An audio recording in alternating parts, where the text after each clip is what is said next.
అంటే మీరిద్దరి కాంబినేషనే ప్రతి సినిమా మీ ఇద్దరి కాంబినేషన్ ఉంటుంది కదా, అందుకని అడిగాను. అలా ఏం లేదు, మళ్ళీ కలిసి చేస్తాం. త్రినాథరావు గారు చేస్తారు. సో ఒకప్పుడు ఇంకొక మీరు- నిమిషం. అంటే ఇప్పుడు డైరెక్టర్గా చేస్తున్నారు, ఇటు ప్రొడక్షన్ వైపు కూడా ఉన్నారు కదా.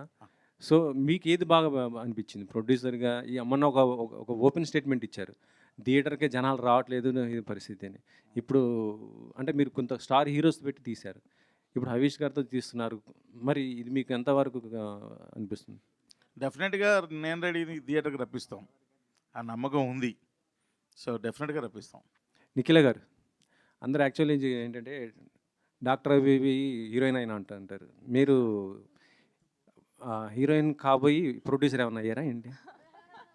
లేదండి, వై నాట్, నేను అన్నిటికీ రెడీయే. ఇప్పుడు త్రినాథరావు గారిని హీరోయిన్ ఆపర్చునిటీ ఇవ్వమనండి, తప్పకుండా చేస్తా. అవునా? అంటే తెలుగులో చాలామంది హీరోయిన్స్ లేరు, తెలుగు హీరోయిన్స్, మీరు దాన్ని కొంత ఫుల్ఫిల్ చేయొచ్చు. డెఫినెట్లీ మంచి స్క్రిప్ట్ ఇవ్వమనండి, నేను డెఫినెట్గా చేస్తాను. చేస్తారా? సార్ చెప్పండి, మరి ఆమె ప్రొడ్యూసర్ ఇప్పుడు హీరోయిన్ కూడా చేస్తా అంటున్నారు. మంచి స్క్రిప్ట్ అన్నారు కదా, అది ఎక్కడ ఉంటుందో దొరక ఎతకాలి ఇప్పుడు నేను.